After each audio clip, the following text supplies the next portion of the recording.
একদা হযরত মুহাম্মদ সাল্লাল্লাহু আলাইহি ওয়াসাল্লাম এবং আম্মাজান হযরত আয়েশা রাদিয়াল্লাহু তাআলা আনহা গভীর ঘুমে নিমগ্ন ছিলেন। মধ্যরাতে হঠাৎ ফেরেশতা জিবরাইল আলাইহিস সালাম এসে সেখানে উপস্থিত হলেন এবং বললেন, হে আল্লাহর হাবিব, উঠুন। ফেরেশতা জিবরাইল আলাইহিস সালামের আহ্বানে বিশ্বনবী জাগ্রত হলেন। তখন ফেরেশতা হযরত জিবরাইল আলাইহিস সালাম বললেন, মহান আল্লাহ রাব্বুল আলামিন তার রহমতের এবং মাগফিরাতের ৩০০টি দরজা খুলে দিয়েছেন। উক্ত কথাটি বলে হযরত জিবরাইল আলাইহিস সালাম সেখান থেকে অদৃশ্য হয়ে গেলেন। তখন মুহাম্মদ সাল্লাল্লাহু আলাইহি ওয়াসাল্লাম দেখলেন আম্মাজান আয়েশা রাদিয়াল্লাহু তাআলা আনহা তখনও ঘুমিয়ে আছেন। বিশ্বনবী আম্মাজান আয়েশাকে কিছু না বলেই ঘর থেকে বেরিয়ে গেলেন। কিছুক্ষণ পরে আম্মাজান আয়েশা রাদিয়াল্লাহু তাআলা আনহার ঘুম ভেঙে গেল। তখন তিনি লক্ষ্য করলেন যে তার পাশে বিশ্বনবী নেই। অতঃপর আম্মাজান আয়েশা রাদিয়াল্লাহু তাআলা আনহা হযরত মুহাম্মদ সাল্লাল্লাহু আলাইহি ওয়াসাল্লামকে ঘরের মধ্যে তালাশ করতে লাগলেন। ঘরের মধ্যে কোথাও না পেয়ে আম্মাজান আয়েশা রাদিয়াল্লাহু তাআলা আনহা হযরত মুহাম্মদ সাল্লাল্লাহু আলাইহি ওয়াসাল্লামের অন্যান্য বিবিদের ঘরে গিয়ে তাকে খোঁজ করতে লাগলেন।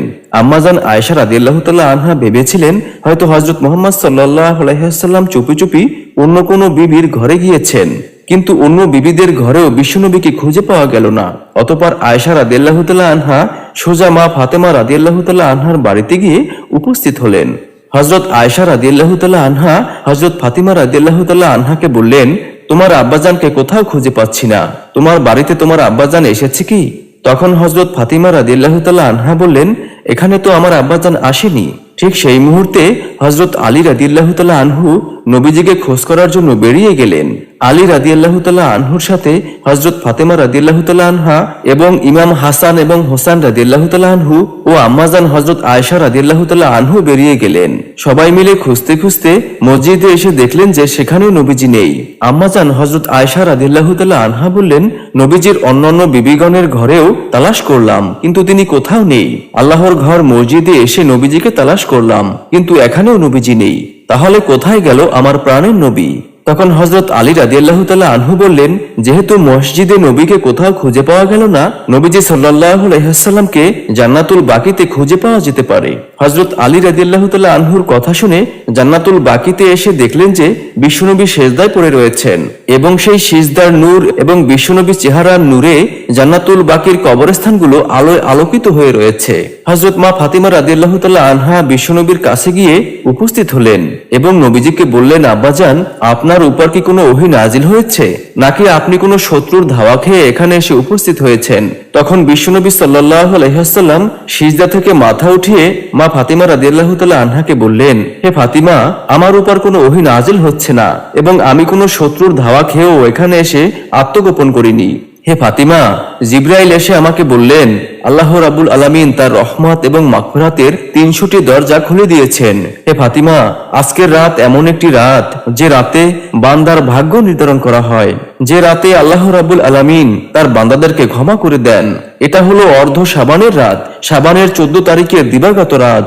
মহান আল্লাহ তাআলা অর্ধ শাবানের রাতে তার বান্দার প্রতি মনোযোগ দেন এবং ক্ষমা প্রার্থনাকারীদেরকে ক্ষমা করে দেন এবং অনুগ্রহ প্রার্থীদের অনুগ্রহ করেন এবং বিদ্বেষ পোষণকারীদের ছেড়ে দেন তাদের অবস্থাতেই। তখন নবীজি বললেন, আমি সিজদায় পড়ে জান্নাতুল বাকিতে যারা ঘুমিয়ে আছে তাদের জন্য মহান আল্লাহ রাব্বুল আলামিনের কাছে দোয়া করেছি। হে ফাতিমা, আমি যা জানি তোমরা তা জানো না, আমি যা দেখি তোমরা তা দেখো না।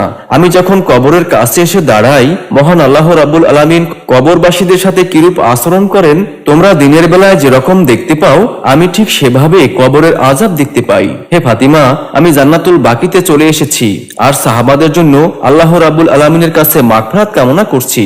মহান আল্লাহ রাব্বুল আলামিন যেন তাদেরকে জাহান্নামের কঠিন আযাব থেকে মুক্তি দান করেন। এমনি ভাবে আরো একটি বিস্ময়কর ঘটনা। এক রাতে হযরত মুহাম্মদ সাল্লাল্লাহু আলাইহি ওয়াসাল্লাম নামাজে দাঁড়ালেন এবং এতটা দীর্ঘ সিজদা করলেন যে মা আয়েশা রাদিয়াল্লাহু তাআলা আনহু ভাবলেন যে হয়তো বিশ্বনবী পরলোক গমন করেছেন। তখন মা আয়েশা রাদিয়াল্লাহু তাআলা আনহা বিশ্বনবীর বৃদ্ধা আঙ্গুলে নাড়া দিলেন। নবীজির বৃদ্ধা আঙ্গুলটি নড়ে উঠল। তখন মা আয়েশা রাদিয়াল্লাহু তাআলা আনহা নিশ্চিত হলেন। হযরত মুহাম্মদ সাল্লাল্লাহু আলাইহি ওয়াসাল্লাম যখন সিজদা থেকে মাথা উঠালেন এবং বিশ্বনবী হযরত মুহাম্মদ সাল্লাল্লাহু আলাইহি ওয়াসাল্লামের যখন নামাজ শেষ হলো, তখন মুহাম্মদ সাল্লাল্লাহু আলাইহি ওয়াসাল্লাম আম্মাজান আয়েশা রাদিয়াল্লাহু তাআলা আনহাকে লক্ষ্য করে বললেন, হে আয়েশা, তোমার কি এই আকাঙ্ক্ষা হয়েছে যে আল্লাহর রাসূল তোমার হক নষ্ট করবেন? উত্তরে মা আয়েশা রাদিয়াল্লাহু তাআলা আনহা বললেন, না, আপনার দীর্ঘ সিজদা দেখে আমার এই আশঙ্কা হয়েছে যে আপনি জীবিত আছেন কিনা। হযরত মুহাম্মদ সাল্লাল্লাহু আলাইহি ওয়াসাল্লাম তখন আয়েশা রাদিয়াল্লাহুকে জিজ্ঞেস করলেন, হে আয়েশা, তুমি কি জানো না এটা কোন রাত? উত্তরে হযরত আয়েশা রাদিয়াল্লাহু তাআলা আনহা বললেন, আল্লাহ এবং তার রাসূলই ভালো জানেন।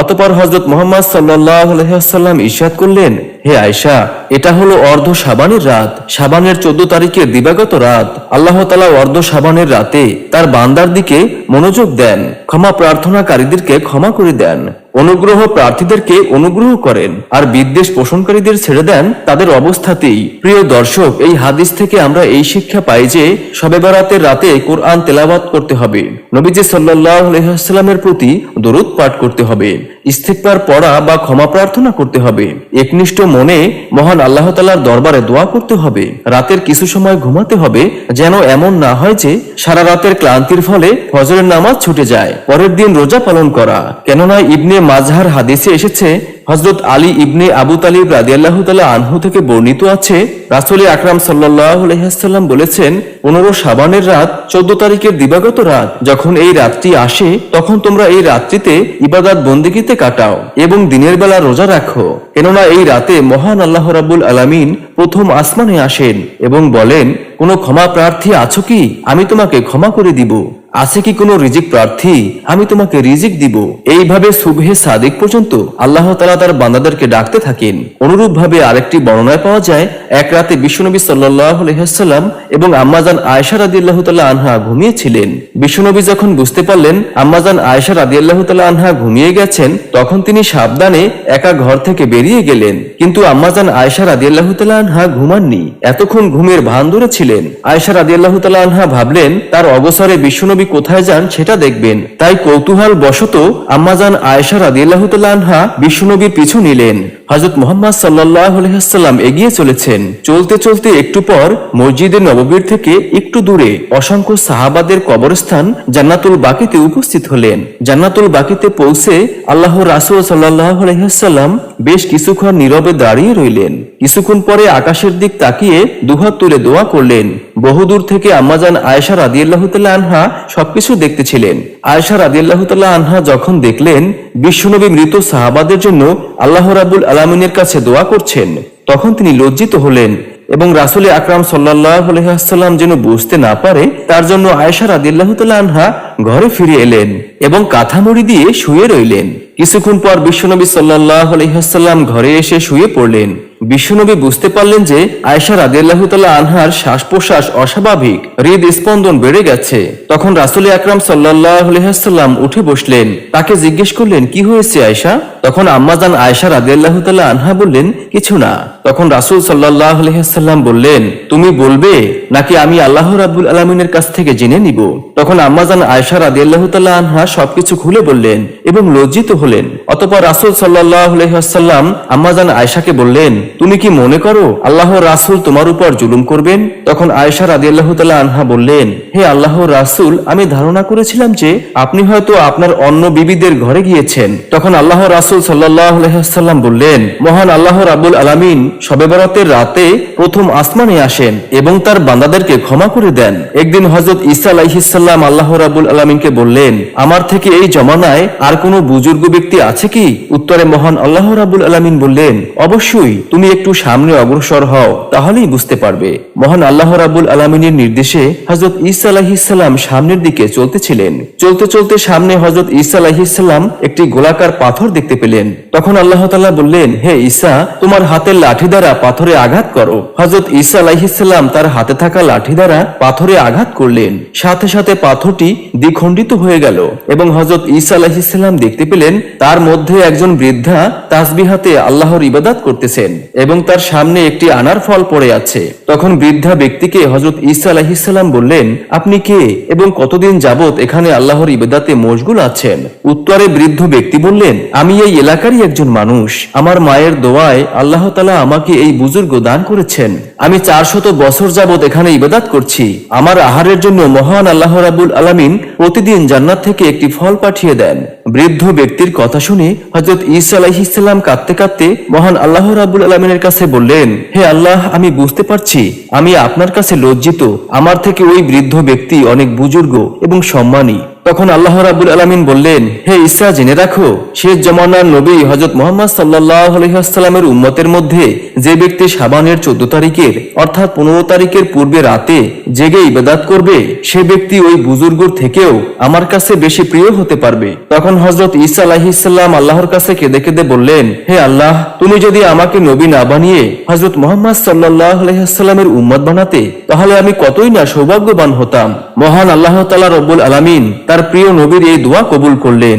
হযরত ঈসা আলাইহিস সালাম পুনরায় আবার বিশ্বনবী সাল্লাল্লাহু আলাইহি ওয়াসাল্লামের উম্মত হয়ে পৃথিবীতে আগমন করবেন। বন্ধুরা, আসুন আমরা যারা আখেরি নবী হযরত মুহাম্মদ সাল্লাল্লাহু আলাইহি ওয়াসাল্লামের উম্মত হতে পেরেছি, তারা সবাই কমেন্টে লিখি আলহামদুলিল্লাহ। এরকম আরো ইসলামিক ভিডিও পেতে আমাদের চ্যানেলটি সাবস্ক্রাইব করে পাশে থাকা বেল আইকনটি অন করে দিন এবং ইসলাম প্রচারের স্বার্থে ভিডিওটি শেয়ার করে দিন।